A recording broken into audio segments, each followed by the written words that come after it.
Hey everybody, welcome back to the Beyond the Peloton podcast. I'm your host, Spencer Martin from the Beyond the Peloton newsletter. I'm here, as always, with Andrew Vontz from the Choose the Hard Way podcast, the betterlab.io.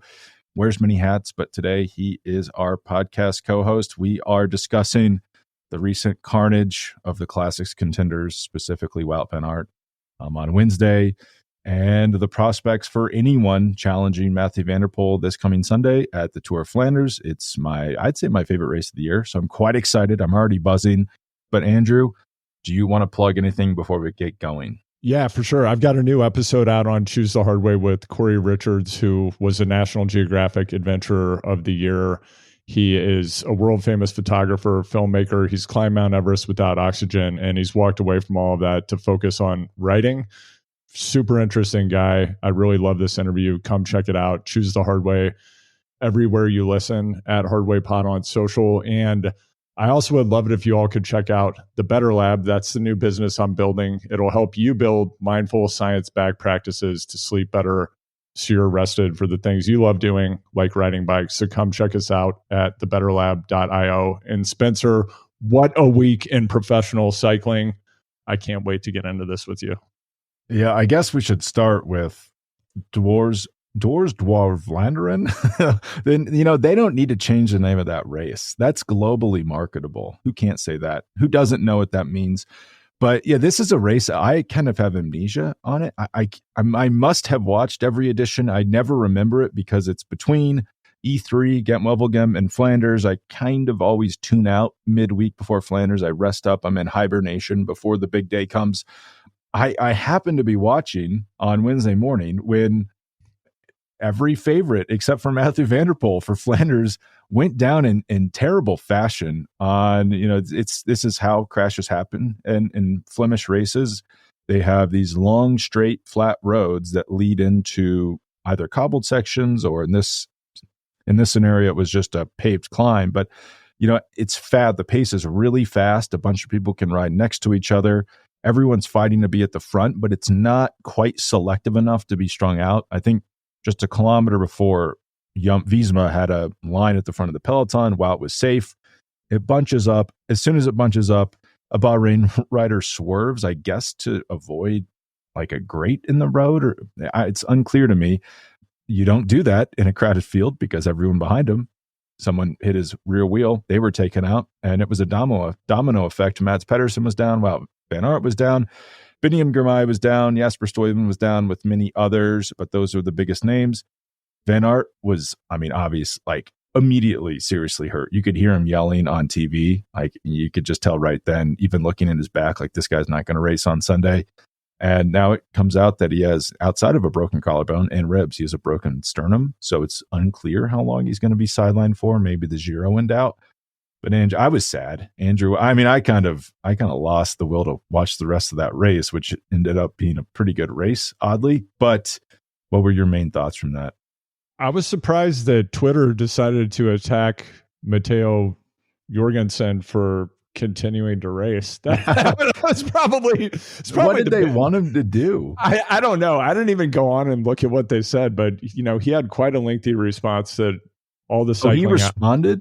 Oh yeah, like he basically posted a statement about the race and why he continued racing. It's astonishing to me because I'm a highly paid professional bike rider. Yeah, but believe it or not, if you're making seven figures, they do expect you to continue the race and to try to win.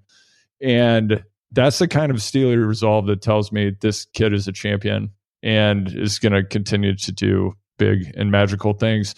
I noticed, man, that was really, really disturbing, though, I have to say. And, we see crashes like this happen all the time to a lot of different riders. I mean, Alaphilippe, as we've discussed previously, he's had probably 5 wrecks that are on the level of what Wout experienced in the last 3 years, I would say.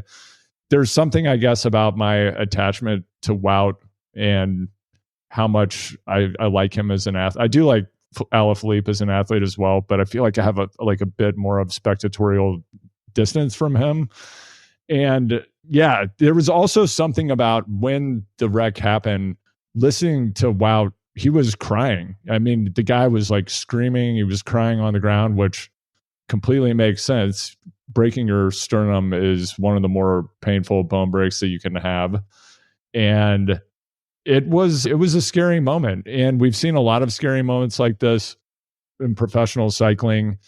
And Spencer, I probably attempted to quote unquote rewind using, I hate to get into the lack of 256X playback during this monologue about this wreck, but I have to say it's not like a real precise search functionality. So I was on Zwift when I was watching the race, and I had like Zapruder film level analysis going on, trying to figure out like what happened, who did what. It was like the film Memento. I thought about getting some of the moments in the wreck tattooed all over my body.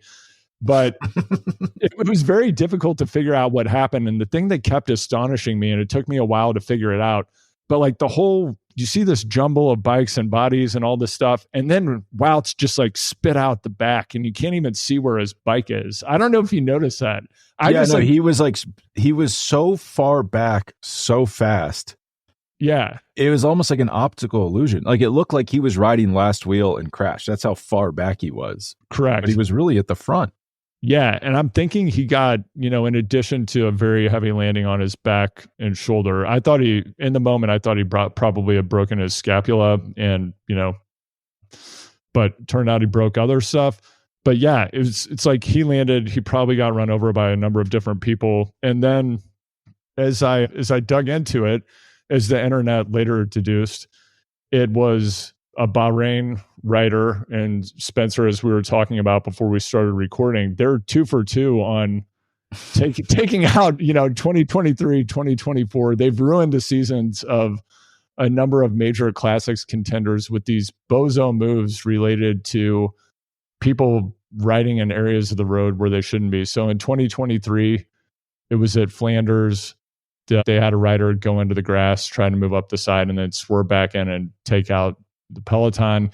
In this wreck, when I was playing it back over and over again, and again, the internet has litigated this extensively, but they were on a wide road. They were moving at extremely high speed, but they also, probably half of the group were riding on a sidewalk and then there was a gutter in the middle, and the gutter in the middle had a metal grate. And I think what happened is the Bahrain, in this instance, not victorious rider, I think he swerved to avoid the metal grate when he saw it pop up in his field of vision. The problem is he was in the middle of this group. When he moved, Tish Benoot stood up and his wheel went backwards. So he took out Wout's wheel, which he talked about feeling bad about later. But I think he was just trying to avoid what was happening to the side of the, and it wasn't like a small lateral movement. Yeah, you've got to protect your front wheel, but part of the social contract is that the person next to you isn't going to move laterally like 4 feet while you're all riding in a straight line. That's kind of a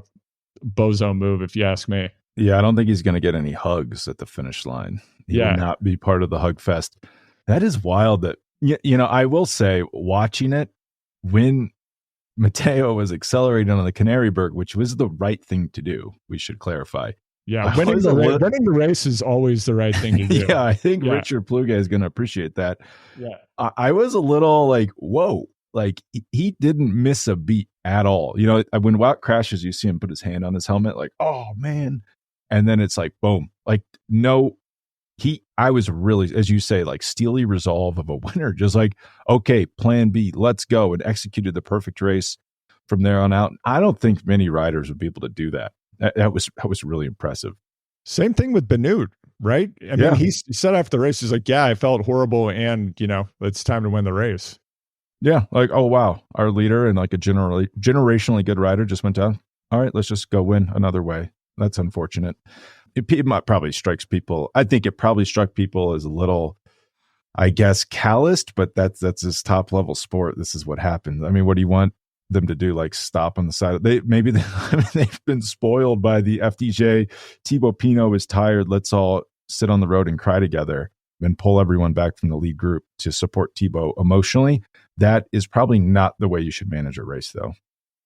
Yeah, maybe not. And so we see many of the favorites for Flanders go down. There are just a lot of second and third order consequences we're going to see from this particular incident. I'm curious what your take is.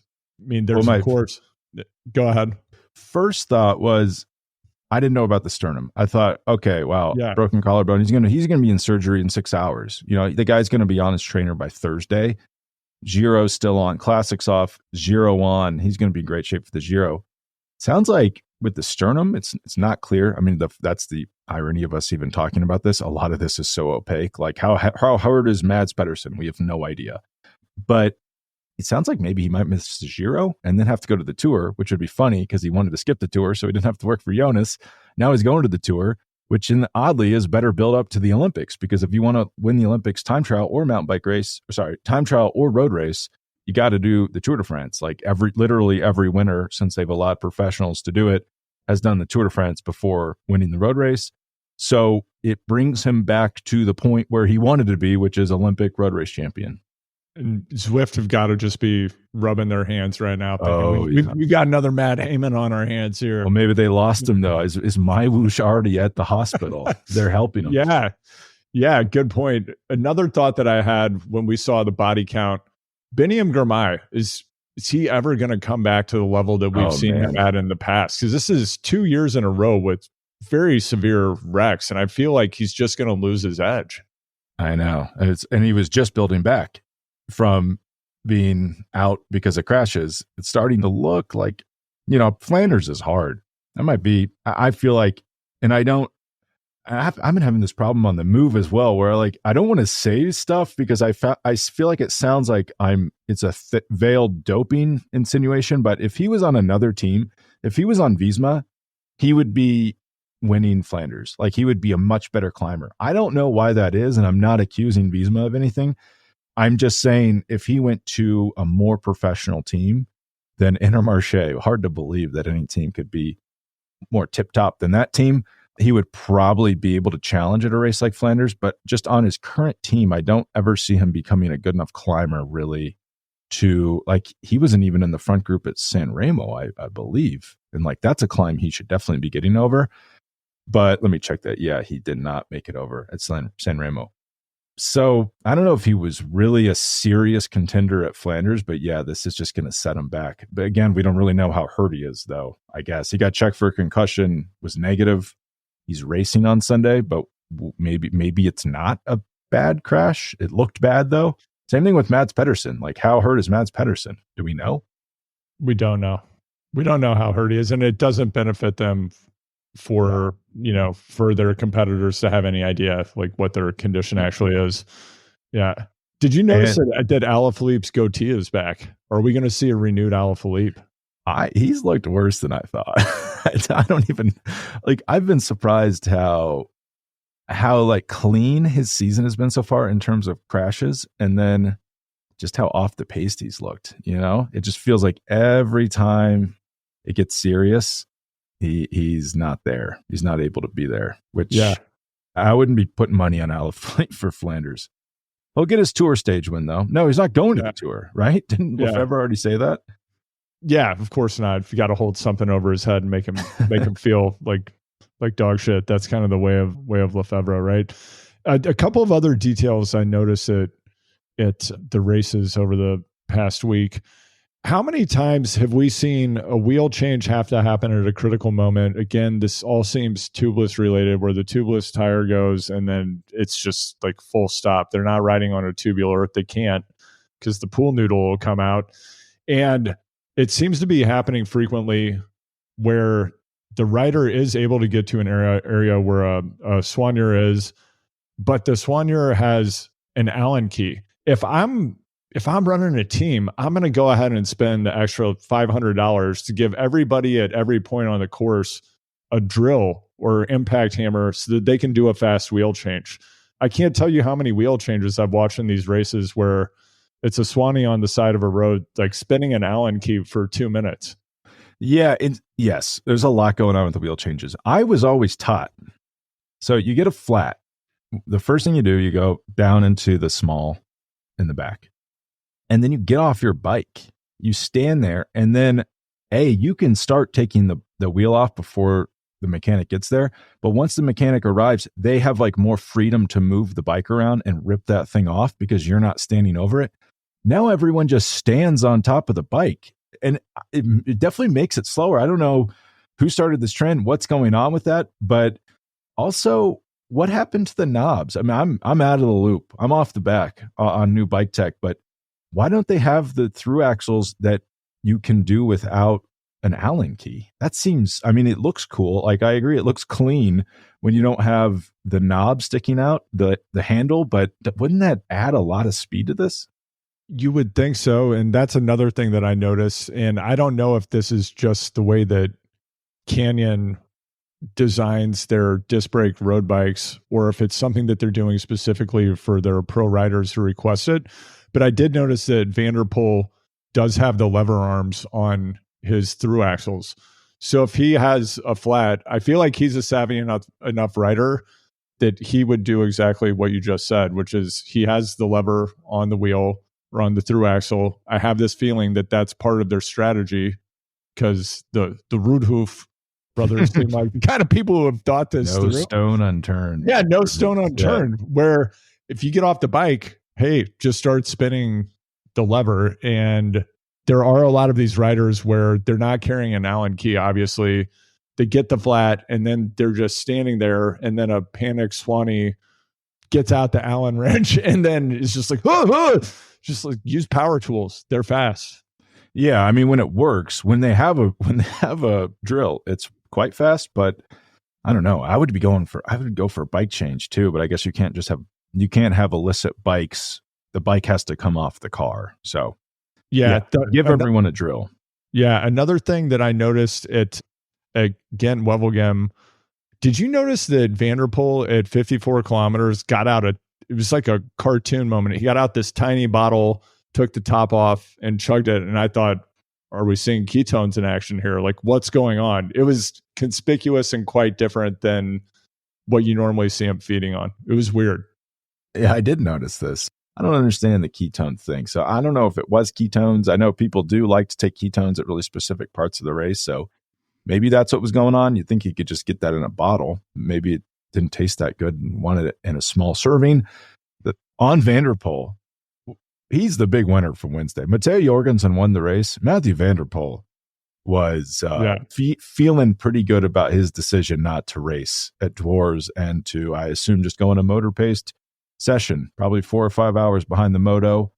Feeling pretty good about that, because his chances of winning Flanders went up significantly because of that. Because I'm looking at a computer model. There's a Dutch mathematician who does a complex computer model for every race to predict the winner. He has Van der Poel at a 42% chance of winning. That seems, I guess, okay. And then Pedersen at 22%. But if you watched Gent-Wevelgem on Sunday, I would ask, why isn't Pedersen the favorite? Because he countered. He stood there and just took blows from Van der Poel, like on the first time up the Kemmelberg, and he looked like the stronger rider the next 2 times. I understand that Van der Poel had to chase his teammate down. Still unclear to me why he did that when he had a sprinter in the group behind and he's just on the front chasing down Jonathan Milan. I don't understand that at all. It kind of seemed like he wanted to stay ahead of Philipsen, so he had the chance to win instead of working for Philipsen again. But Pedersen looked incredibly good. Now, Pedersen crashed at Dwars. We don't know how he is. Maybe this computer model is actually correct, because it's giving Pedersen a haircut basically because of his crash. But I thought Pedersen looked every bit as good as Van der Poel. I was going to pick him for Flanders, but after this, it's hard to imagine anyone stopping Mathieu Van der Poel. He didn't look incredible on Wednesday, and that's great for him, but he looked really good at E3. If he's on that form, could be tough to stop. Yeah, he looked phenomenal. And I'm wondering if perhaps this computer model is based on a visual synthesis of Eurosport coverage, because I mean, during Gent-Wevelgem, it was uncanny how many times we would get. I had this in my notes. There was a cutaway. I timed it. It was a full minute cutaway to tractors lined up on the side of the road, and that was the moment at which Jonathan Milan attempted to make a move at 82 kilometers.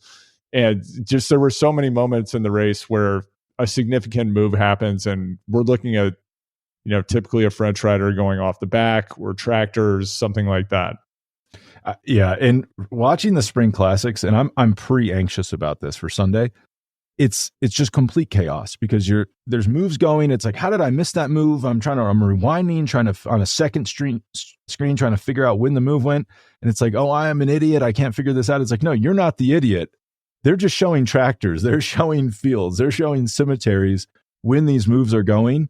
And it is impossible to figure out. I have no idea why they do it. Yeah, because they were just showing tractors lined up, which were hit in my house. There were people that were into the tractors, but I would like to have seen Jonathan Milan attacking. That was a critical point of the race that probably decided the outcome. So maybe show that by one small note. Yeah, perhaps. There were a lot of, I know we want to go forward. We want to talk about Flanders, but some of the other things I noticed at Gent-Wevelgem specifically, did you notice, it was almost like watching Breaking Away. There were some moments when Little Trek had the entire road blocked. I was like, is this like a Cat 4 SoCal race? Like, what's going on? How do you let a team just go to the front and block the entire road? I mean, it definitely does happen, especially early in a race. We saw it at the Tour last year, where it's always happened. We're just now starting to see it more because they televise earlier into the race, but it is a tactic where a GC team, a break will go, they'll like the break, and they just literally plug the road.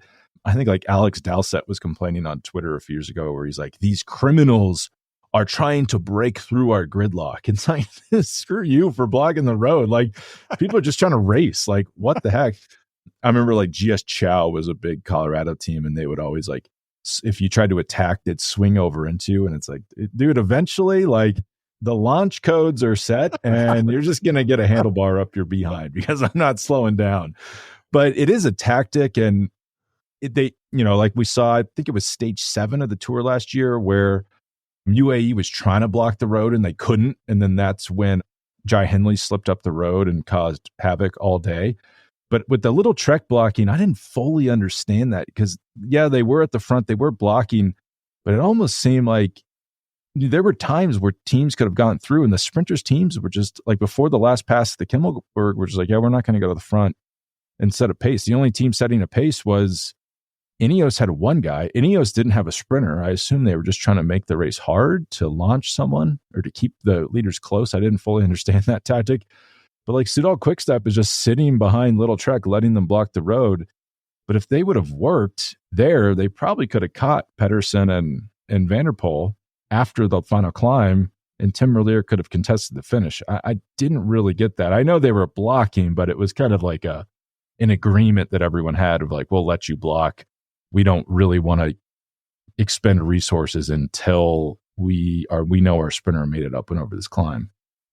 And what did you make of Van der Poel trying to cover Milan's moves from way, way, way out?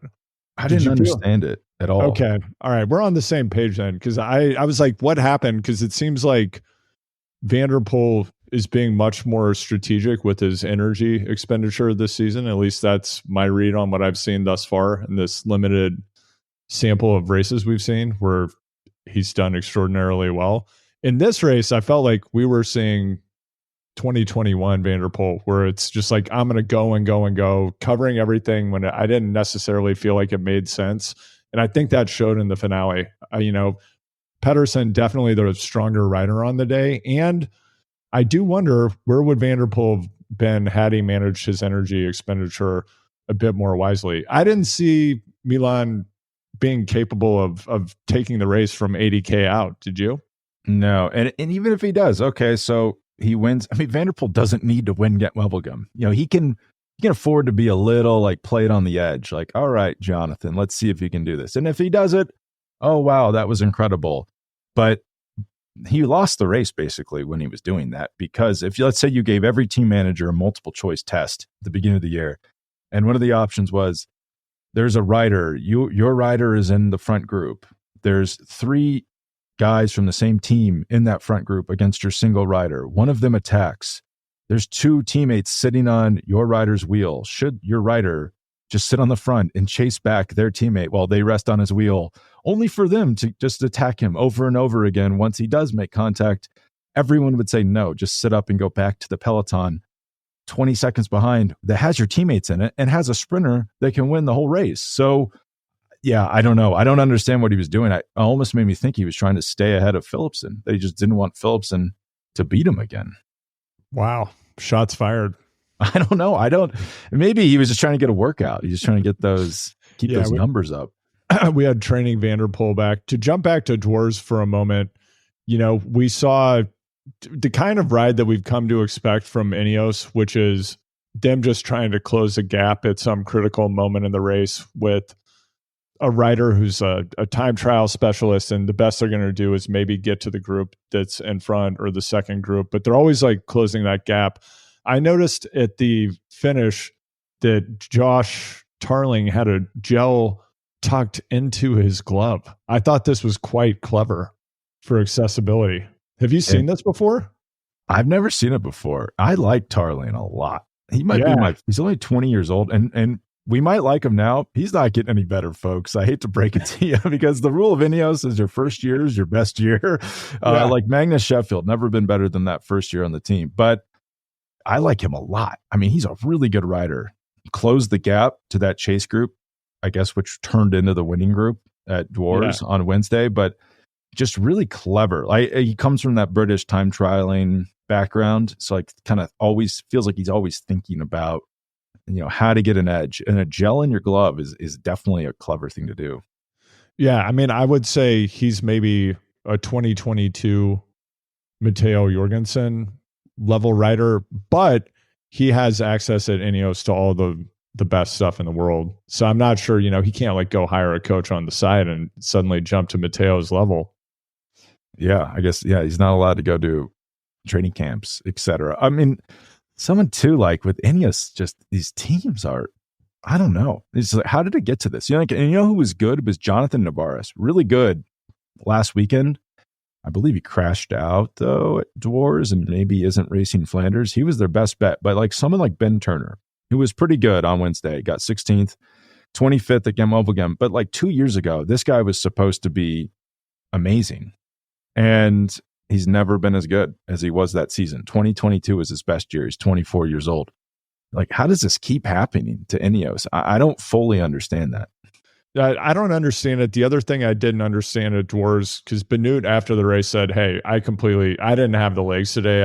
I didn't have it in me to win this. And that's part of why they did the rope-a-dope. They set up Matteo. They were doing alternating attacks, which is the right move tactically in that scenario. I do wonder, though, if the other riders in that front group, I wonder if they just get freaked out when they're in a breakaway situation like that with Visma, because they just expect that no matter what, they're going to have what it takes to win. Or is it the case that, even if they'd known Benoot was totally gassed, they weren't going to be able to do anything else? It just seemed like a lot of energy wasted covering moves that were actually not a threat, because Benoot wasn't going to go to the line, and they didn't see that in the moment. Part of that is reading your competitor's body language. Part of it, I think, is perhaps a confidence thing, and I wonder if teams are just getting freaked out and don't believe that they have the ability to actually win when they're going up against the super teams. I don't know. I mean, I don't know, probably, but also, like, if Benoot is screwed, that's useful information. But if he attacks, and he did attack, if you don't chase him, he's going to win. So you kind of have to chase him no matter what. And then you're just kind of stuck. It's hard. If you're in a front group and you're all single riders and there's two teammates and they're good, it's really hard to beat them. Really hard, because they can just keep launching attack after attack. Like, let's say Stefan Küng goes to the front, pulls back Jorgenson. Unless he's Mathieu Van der Poel strong and can just like be his own lead out man and just stay on the front, keep the pace high, so Benoot can't counterattack, and then he wins the sprint. It's tough prospects, because as soon as you pull back Jorgenson, Benoot's going to attack. And Benoot might have said, I wasn't strong enough to win the race, but he counterattacks on Jorgenson and no one responds. He's going to just noodle off the front and win. That was tough. I do kind of wonder what would have happened if Alberto Bettiol wouldn't have suffered yet another debilitating cramp at the end of the race. I thought weren't cramps like that was like 20 years ago. I thought we solved cramps. What's going on with this? Did you just punch your thigh and drink some pickle juice? Yeah, exactly. That does remind me. I guess Tadej did cramp at Lombardia, but maybe that's what Van der Poel was drinking. at E3. Maybe he was on the verge of some cramping. But if Bettiol was in that group, he's a really confident guy. As you say, there might have been some people not feeling so confident against Visma. I don't think he would have been phased. He looked strong enough that he probably could have maybe welded the race back together and then launched his own race when he moved. If Benoot wasn't strong enough to close the gap, he could have made it work, but we'll never know because he cramped out of the race. And even though I do love him as like a dark horse pick at Flanders, the cramping, it's like a problem. It happened at the Olympics. Now it's happened here. If it's a long race, I don't know if I can trust him. Yeah. And I don't know. He's like, you put in such a big dig, and I've never raced at that level, but it does seem like you usually kind of have a little bit of a spider sense about, man, if I go above a certain threshold at this point, based on how my legs are feeling, you have that, like, I might start cramping sensation. Yeah. But I guess, maybe he thought that was his only hope, and he figured if I do this, then maybe on the other side of this, it's going to resolve. And he now has had the experience numerous times of this ending in a massive cramp. But that was dramatic. I was like, whoa, what's like, did his derailleur rip off? Yeah. It just like stopped and was coasting. I can't really recall that having happened too many times in professional cycling recently. Like Rob Hatch, the announcer, was like, oh, it was mechanical of the legs, perhaps. And I was like, no way. Like, there's no way. Like, Rob is mistaken. And then it's like, wait, no, his bike is fine. He just can't pedal one pedal stroke. I don't know if I experienced anything that bad since it's like freshman year of college where you're so hungover. You're cramping in bed at 5 a.m. I mean, that I don't know if I've seen many people suffer from a cramp as bad as Bettiol had. Back to Van der Poel. So wins by not racing. I'm going to lob a question at you. I don't really believe, I think this is kind of a silly question, but was everyone stupid for racing on Wednesday and Van der Poel's the genius for not racing? Wow. I feel like this is a screener question to work at Google, and I'm not going to take the bait, Spencer. What I can tell you is I think what this calls into question is the volcano strategy. And here's why. The volcano benefit is you get the benefit of altitude training. You're avoiding the risk of exposure to things like we saw happen in the race. So if you stay on the volcano, you're not going to end up on the ground with some horrific injury in a race. I'm also wondering, though, if by having superior fitness and not exposing yourself to the risk that comes with being in a race, does that mean that when you show up at the race that your fine motor skills are not tuned enough and you don't have enough reps of the reactivity that you need within a racing context to stay safe? So are these riders detuning the reactivity that they need to do just to stay upright and excel in the races? Because think about Remco, another rider who's spent a lot of time on the ground and also a lot of time on the volcano. There could be something to that, because one read of the Van der Poel situation, Van Aert situation, he crashed. We've forgotten this. He crashed at E3. Yeah. Doesn't do Gent-Wevelgem, crashes again at Dwars. So he did 2 races in a row where he crashed after the volcano. The E3 crash was definitely because, he didn't enter the Paterberg right on Van der Poel's wheel, which is fine. Like, he was so strong. Even if Van der Poel attacks there, he has a 2-second gap at the top. Wout can close that. He almost closed like a minute gap. So I think he would have been fine to do that. But yeah, he's not there, and he kind of panics and he goes into the gutter and crashes like at too steep of an angle. If he just would have been like calm, it wouldn't have happened. You definitely could say that is from being rusty, from being on the volcano. And this crash at Dwars, I mean, you hate to blame him, but you know who's been racing a lot lately? Matteo Jorgenson. You know who was at the very, very front when it mattered? Matteo Jorgenson. So there could be something to that sharpness. I think some people, like Johan Bernil, thinks that maybe Wout has a little bit of, it's like not intimidated, but Van der Poel's in his head because they've been rivals their whole lives. And Van der Poel's racking up these major one-day victories. Wout's not. He's thinking, oh, I'm not on Van der Poel's wheel. I got to get on his wheel. And that's why he's crashing at races where Van der Poel is. I don't know if I totally buy that, but just the fact that he's rusty from altitude camps on, at volcanoes on the Canary Islands, that could explain why these strange things are happening. Like, think of Paris-Roubaix last year. I would have to go back and look at his build into Paris-Roubaix. I think he did one of the stage races, but he flats when Van der Poel doesn't. It might look like bad luck, but over time, that's just from being on the wrong part of the road, where Van der Poel's doesn't ever seem to be on the wrong part of the road. Yeah, and I'm wondering if it, as part of the comeback is Wout ramps back up, whether it's for the Giro or the Tour, if he might want to consider something that's really a staple in my house for myself, my wife, my children. We get out the tap lights like F1 drivers, and we're working on our reactivity constantly. We just like everybody's in front of a wall with random lights we're tapping. So I wonder if that might be the big unlock for Wout and other riders going forward. Spencer, another feeling that I had at Dwars was I knew that Jonas Abrahamsson wasn't going to win the race, but I mean, he's 28 years old, but wow, hell of a ride. And I don't think this guy's ever won a professional bike race. I really wanted to see him win. I don't think it's going to happen in this Galactico era, but I'd love to see Uno X take something in this classic season, and it's just not going to happen. He was in the early break too. Oh, that's crazy. By the way, all day. Yeah, gets second. I guess that's a win. If Matteo would have done the right thing and stopped and cared for his teammate, then maybe Abertson would have won. But yeah, I would like to see them. And it kind of burns for them because that's the race. They're not going to win Flanders. It's not going to happen. I hate to break it to Uno X. They're probably not going to win Roubaix, even though, but that actually is the race that if they're going to pull off like, miracle on ice, miracle on cobbles, Roubaix would be the one, because someone like Abertson could get in the early break and people win from the early break at Roubaix. It's not impossible. Like, that's how Matt Heyman won. So there's still time, but Wednesday was really their shot. That was a bummer. I was bummed about that as well. Let me list you.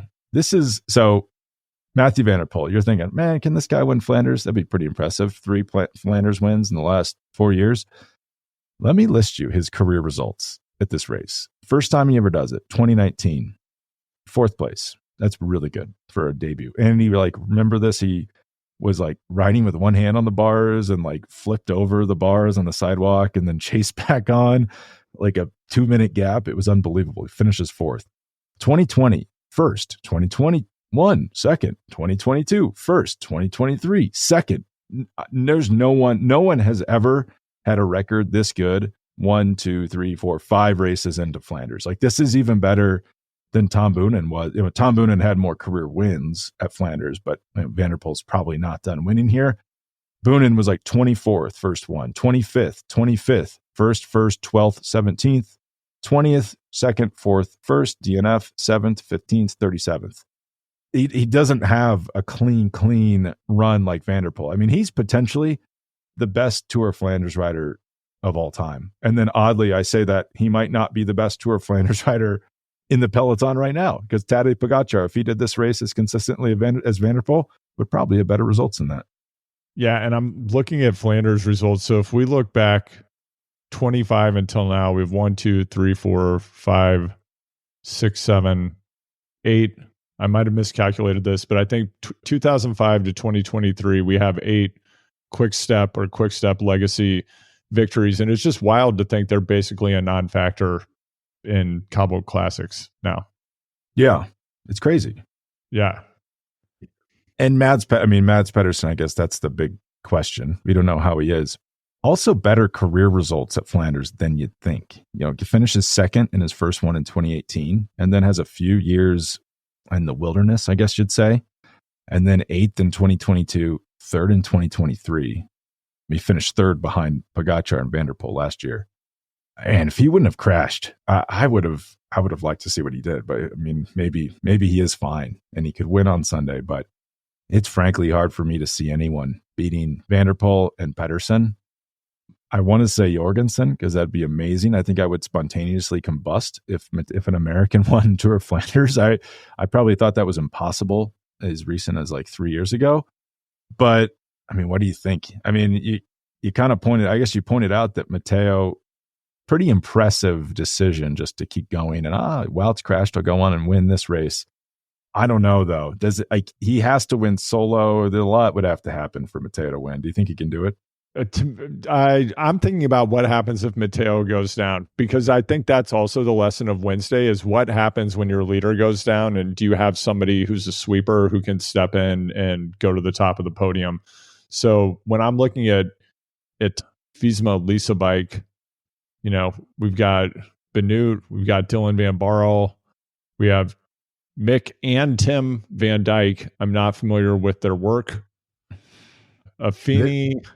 Yeah, who do you think steps up? Let's say, I hope this. I don't think the Van Dyke brothers. I don't think that's exactly how they drew it up, but that's what they have because Wout's not here, and Jan Tratnik was supposed to be here too, I believe, but odd thing about Visma, they seem to suffer a lot of crashes and a lot of flats in the lead up to Flanders and then at Flanders. It's been going on for 3 or 4 years. Yeah, in theory, Dylan Van Barl. But he's not been riding that well this year. Tej Benoot, but he said he wasn't feeling that good at the end of Dwars, so I don't know how he's going to be feeling at the end of Flanders. But the thing about Flanders is, and the reason I don't even think we need to talk about it that much, it's such a hard race. It's an absurdly hard race. Probably, I would say, the hardest race of the season, perhaps. Even more so, maybe Liège. That is an absurd course, but Flanders is raced all out the whole time, and it's really just a handful of riders that can win. You have to be so strong in the final laps of the Kwaremont and Paterberg. And I looked it up in the last 20 years, I believe. The winner has won a race within the last week, something like half the time. And then only 5 riders finished outside the top 3 of a race in the last 10 days. And those 5 riders all top 10 in races in the last 10 days before Flanders. So you kind of know who has the form coming in. Basically go through everyone who's finished on the podium in a race in the last 10 days, and that's who's going to win here. So that would rule out Van Barl. That would kind of make it just the Matteo show. It's a lot of pressure on Matteo's shoulders, but the thing Visma has going for them, like Alpecin de Koenig, good team. I think I said a few weeks ago they're like the best pound for pound team, money dollar for dollar team, euro for euro team in the sport. You look at this roster for Flanders, they do not have a lot of riders that are going to be there in the end. Once they get through the first 100K, who's going to be with Van der Poel? Like maybe Axel Lawrence, but he's 21 years old. Soren Krauw Anderson, maybe. But Van der Poel could be isolated early, and Visma will have riders there. And, if Matteo Jorgenson slips up the road, or even Tej Benoot, who's going to chase them down? Because if you're with Van der Poel, no one in their right mind should work with him at this point. You should say, well, Matthew, do you want to go get him? Because I'm not going to help you pull just to get dropped in the final 2 climbs. Yeah, the absence of Wout and potentially Mads, I think, opens the door for 2 possibilities. One is that this just becomes, I don't ever think watching Mathieu van der Poel is boring. And maybe this just becomes like a pro forma Van der Poel when he does a long bomb attack and then he's there with some ancillary talent that he destroys in the finale. I think that's one potential and highly likely outcome. I think the other factor, when we factor in the ground and road furniture, which increasingly is playing a huge role in the outcome of these World Tour level races, then just like the chaos factor. What do these teams do when they know it's so highly unlikely that they have any chance of winning, and they just start throwing haymakers, and chaos becomes this big factor early on in the race, or perhaps later in the race if they manage to keep it together and avoid that long bomb 100K, 80K attack. So I think that's potentially exciting. But like you, as I'm digging through the start list, I don't know. John Degenkolb, loved your ride at 2023 Paris-Roubaix. You're not winning Tour of Flanders. And Lars Kraps, you're doing your best. You're not winning the Tour of Flanders, pal. Victor Kampenaerts, you know how much I like you and your chainring. I've liked seeing you on the front. You've seemed to have lost a step since you had to give up your turn and brifters. But this isn't your race, man. So what happens? And then it even gets more severe than that. So you think of a rider like Matej Mohoric. You think, wow, like He's really good. He could win. I looked it up. He's never done that well here. It's just a really hard race for guys like that, or a Lascano. Lascano's been amazing, but right. you're thinking if he's getting dropped at E3 on those climbs, he's not going to make it. He can't hang with Van der Poel in the final circuit here. And when they changed the race, it used to be a little bit more open. They changed it to be harder in the final circuit, really for money reasons, because they can charge people to stand on the side of the road in that circuit and drink a bunch of beer, which who can't get behind that? But it's made the race a lot more selective. But other thing I don't think we've mentioned. So Mads Pedersen crashed. Not good. He also lost Alex Kirsch and Jasper Stuyven, who were in that crash and who will not be able to race because of severe injuries. So that little Trek team we saw work over Van der Poel at Gent-Wevelgem is not going to be there, in its entirety. That's really going to sting. But someone who is there, Tom Squeens. I was just looking at his name. Yeah, we forgot about the Squeens after that opening weekend. He was 8th at E3. That's a really good result. Like that's one of the wild cards I would keep an eye on. I'm curious to see how they deploy the Squeens card. Yeah, that's on my radar as well. I also, he's not going to win this race, but taking a look at what went down in the past week, is Stefan Kung ever going to go to another level? Now that he's at a Groupama, right? Like, does he have the support team that he needs? No. Like, so what can he do? Well, he's in my notes too. Yeah, I was thinking that Kung, like, what do we need? What do we need to see Stefan Kung? I think there was like 2022, he might have finished top 3 in every race in the world. Little known fact, but he finished 5th at Tour of Flanders. It's really good. Yeah. 3rd at Paris-Roubaix. Not bad. That's really good. You would think just by looking at him, you're like, well, he can't climb well enough to get over this final 2 climbs. But so Tadej's not here. So that takes out one guy. They can nuke everybody. He got 3rd on Wednesday. If you actually could imagine him as one of the candidates who could complicate Van der Poel's day. If he goes away, let's say at the top of the Quermont where Bettiol did in 2019, it's not he's such a good time trialist, such a strong rider, and a better climber than you'd think, especially in these shorter Flemish climbs. It's not impossible to imagine him soloing to a win. And I looked it up. It's actually really rare. It's like 2 riders in the last 15 years have been reeled in after the final climb. It's really hard to reel in riders after they get away here. Yeah. And for our American listeners, and I assume many of you are Americans, Stefan Kung he's 83 kilos, 1.93 meters. So he's roughly 6'3" and 182-ish pounds. He's a large human, Spencer. He's a big guy. He's probably a little under 83 kilos right now, if I had to guess. Yeah. I guess you're fighting right. form. But he's a big dude, like a normal sized person. You would see him and think, that guy's pretty big, which you would not think about almost any pro cyclist. But he seems to make it work at these, I would look at those stats and think, I don't know if he could win Flanders, but he's kind of one of the odd people who can be that big. I mean, he must put out, the power must be unbelievable to be able to get up and over these climbs like he can. Even Mads Pedersen, he's listed at 70 kilos. That seems a little light, but yeah, he can climb incredibly well. Like if he's healthy, I think he could be hard to drop for someone like Van der Poel.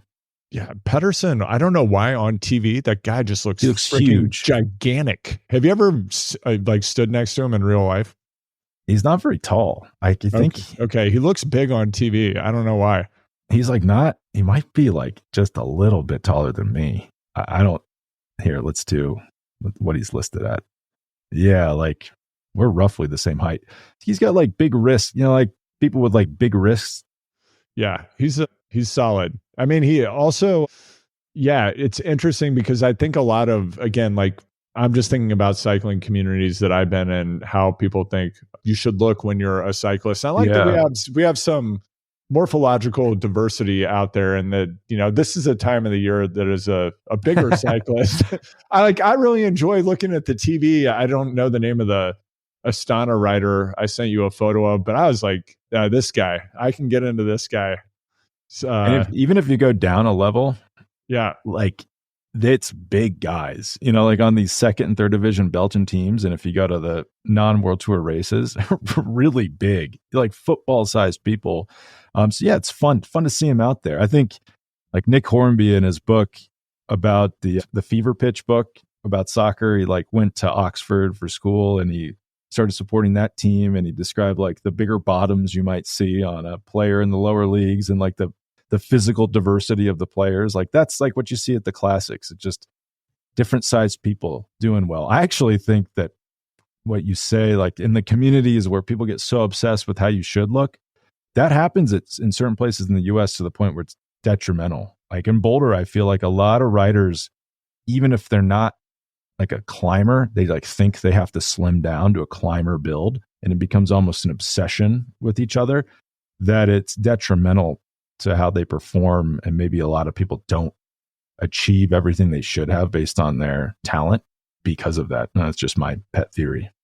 Yeah, I think you're absolutely right. So I think often people conflate looking a certain way, or like having a six pack, for example, which has nothing to do with your ability to be a good cyclist or a professional cyclist. And in fact, if you look at like a rider like Wout, for example, this is something I've noticed. Wout, Degenkolb also has this going on, as does Mads.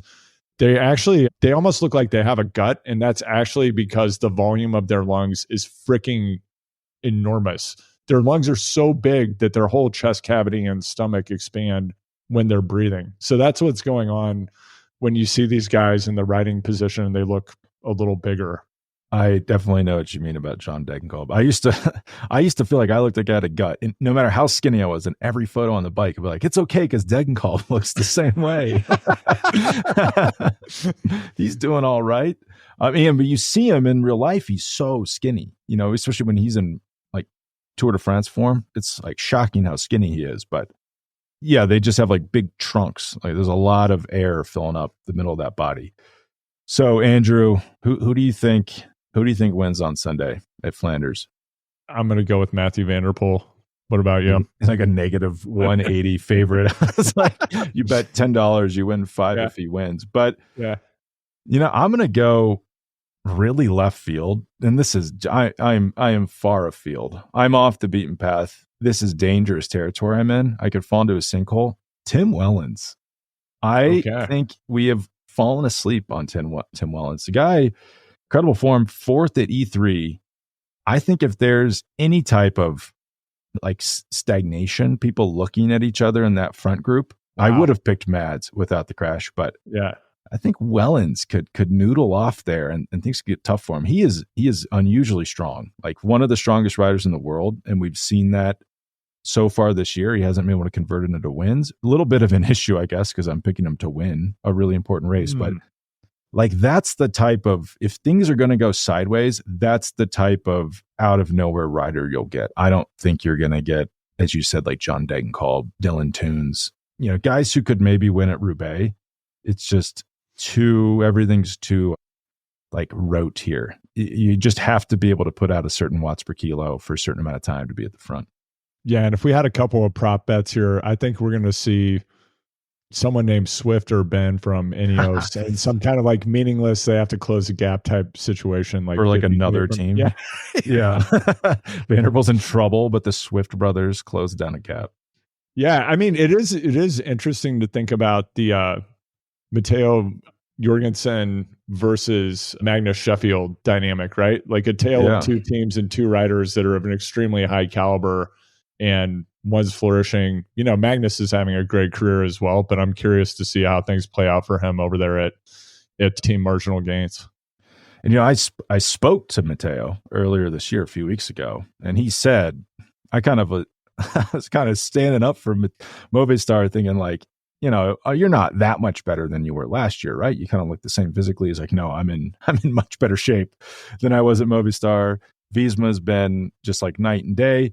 But one thing about Movistar that I think helped him a lot is how hands-off that team is. It's just like choose your own adventure. You want to train, you train. You don't want to train, don't train. You want to do group rides with your buds who are accountants like Valverde, do that. Want to go do altitude camps alone, do that. I think he benefited a lot from that versus someone like Magnus Sheffield. You go into a really defined system It works if the system's good. If the system is not good or something is wrong with the calculation, it can ruin your career. And a little worried that's what we're seeing with some of these young riders at Ineos who are just not improving at all. I mean, kind of an extreme example, but has Tom Pidcock improved at Ineos? I would say his results from his first road season there are probably better than his results since. Well, when he wins the Tour de France this year, you'll be I'm going to look real stupid. And Garrett's second, Carlos Jorgensen's third. Oh man, I'm going to feel like an idiot. Yeah. That's. I'm also just thinking. I mean, who else could it be? Does Vinokurov get out of the team car and just get onto a bike? Get onto the bike for this one? That'd be awesome. I don't know.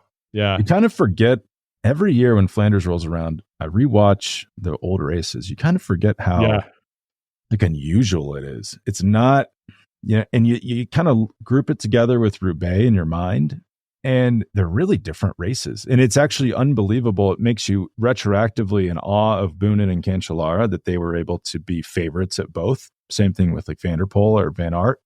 It's really there's not a ton in common with the two races other than they are long, one day in duration and over cobblestones. But the cobblestones are very different. They're in different countries. And Flanders is a lot about climbing. There's a ton of elevation gain on the course. Yeah, it's a very different set of races that you would think would suit really different attributes. And in the modern era, that seems to have been the case. I mean, another thing that this is bringing to mind for me right now, Spencer, something we've talked about a lot.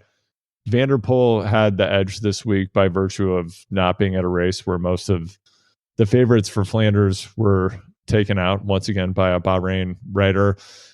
It does beg the question of, would we really benefit from just having all of the best riders at all of the best races? Or is part of the fun of watching professional cycling the optionality that riders have in terms how they approach preparing to reach their peak during different moments of the season? Would it be more fun as a spectator if we had this fixed set of races all the Galacticos had to be at in their spaceships? Or is it better the way it is? I think it's fun to a point that people do different things. I think, though, it can get out of hand. And I think we're kind of at that point. Like when you have Tadej Pogačar, who's, I'd say, without a doubt, the best one-day rider in the world. Not at one of the biggest one-day races in the world. That's not good. Right. It'd be better if Pogačar was at this race. Or like him just absolutely crushing people at Catalunya last weekend. I don't even know if there's that much to say about that. Like, he was awesome. He looked great. But if you add up like the total amount of times that the next three GC contenders have ever finished in front of him, not only like beaten him in a race where they're trying to beat him, that's happened almost never. The only time it happened was 2019 when Alexander Vlasov finished, I think, like third at the Tour of Slovenia and a teenage Pogačar was fourth.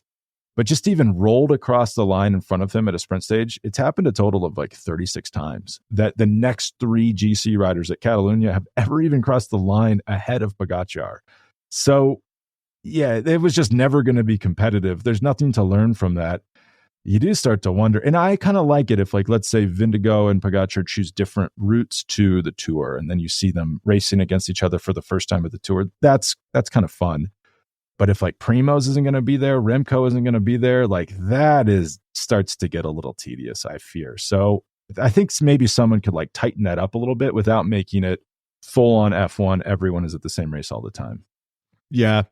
Hearing you talk about past edition of the Tour of Flanders is also reminding me, and anyone who's listening, the Tour of Flanders organization makes a documentary about the race every year that takes you inside the race, really in the way that Unchained aspires to do, but they do it and it's just an incredible execution. So I know for me in the next 48 hours, I'm going to try to watch as many of those as I can, or at least the final portions of them. They're really phenomenal. It's a great view of what actually happens inside the race, what the race, the sport directors are thinking about, how the riders experience it before, during, and after, and really must-watch material in my view. Yeah, it's really good, shockingly good. And if you explained the like shot for shot, you'd say like, this is pretty boring. It's like the commentators getting their coffee and stuff, but it's thrilling stuff. I mean, It's like top-notch filmmaking. I don't think they've made them for the last few years, unfortunately. And then on the topic of watching things, Tour of Flanders organizers, this race is one of the weirdest things about Flanders Classics, which is a really forward-thinking organization. They sell the US rights to Flow Sports. So it's on Flow bikes. No. Yeah. So here's I'm just thinking of Jonathan Kaplan, our friend over at Riding With. Like, he definitely has HBO or Max, what it's now called. He definitely has Peacock. Probably doesn't have Flow bikes. You know, it'd be like, you got to be a real sicko to own a subscription to Flow bikes. So, I mean, I guess your options are suck it up and buy Flow bikes. The advantage of a Flow bike subscription, though, is you can use a VPN to watch the whole calendar. And that's nice. You don't have not if you have a Samsung TV, though. Just FYI. That is, there's no getting around it. Few Airbnbs with Samsung TVs, and it's brutal. But Biden needs to step in on that. It's out of control how they don't let you cast. But yeah, so you can use it for races that aren't technically available. Like if you really don't like certain commentators that maybe you would be on US television, it's a great option to get different commentary. It is kind of expensive. It's like $150 a year. Tour of Flanders would be the only major race that wouldn't be on either Peacock or Max, so that you're basically buying it just for one race. There's like a pirate called Tiz. You could just Google Tiz cycling and try to watch it for free. That is, as Andrew was pointing out in our pre-record, a little sketchy. You kind of feel like you might get a virus and the feed's going to cut out. There's also a guy on YouTube, guy, girl, they, I don't know, pro cycling races. And if you go to their page, there's nothing on their page. You're like, well, this is silly. But if you go to the live tab, they'll often illegally stream live races on there. It's a really good quality. And then it will be on the live tab for 24 hours afterwards. So you can go back and rewatch, but then they smartly scrub it off so that's how they stay ahead of the copyright enforcement. We're helping them stay very discreet right now. Yeah. Well, I mean, it's they have 70,000 live viewers. You're like, how is this not getting shut down on an Alphabet property? Yeah. They take care of you. So sorry about the Flow bikes. I feel personally responsible for everyone that has to suffer through this. And if you are a Flow subscriber, as I am, Spencer, is something to be aware of. There was a class action lawsuit because one of the features of Flow bikes is that they make it very difficult to unsubscribe from their product. I can tell you how to do it if you DM me. You do have to log in on the web. It's very hidden. They definitely want to obfuscate what you have to do in order to unsubscribe from the product. But I recommend, as soon as you subscribe, find that webpage, go in, click unsubscribe. It'll try to make you think you're going to get disconnected immediately, but your subscription will last for the entirety of the year you paid for, because they will not refund you any prorated amount of your subscription. And you cannot sign up for a month. You got to sign up for the whole year. Yeah. But by doing that, you won't end up with an auto renew, because I think we're all ever hopeful that something will happen that will enable us to get those races somewhere else in the next calendar year. Yeah, Flow is it's really a thorn at the bottom of our feet, where it's without Flow, actually wouldn't be that hard. Yeah, I mean, we were messaging about it this week because I went to watch one of the races that they had. I don't remember which one. And I was going to watch the replay, and part of the user interface on Flow is that if you're going to watch a replay, you're 100% of the time going to find out who won the race before you watched it, because they also have a news feed.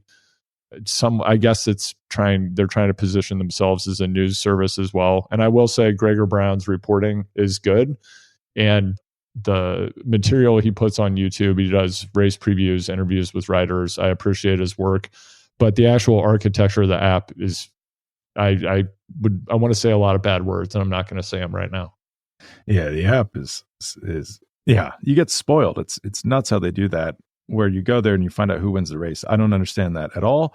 And then I'm hesitant to even mention this because it could confuse anyone hearing it.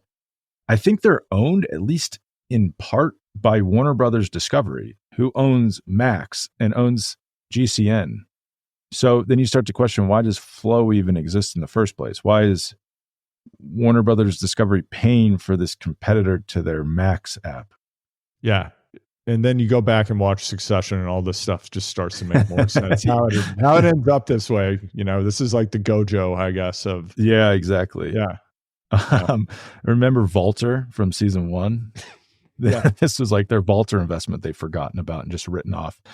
Well, thank you, Andrew, and I hope the race is on Sunday. By the way, I should say starts, I think, line-to-line coverage. So, as if you're in the U.S., it's pretty much as early as you get up. There'll be some race on, finish around, 11 a.m. Eastern time, perhaps. So we will see how it goes. I'm really excited to see if anyone can try to beat Van der Poel. And if he doesn't win, he'll finish second.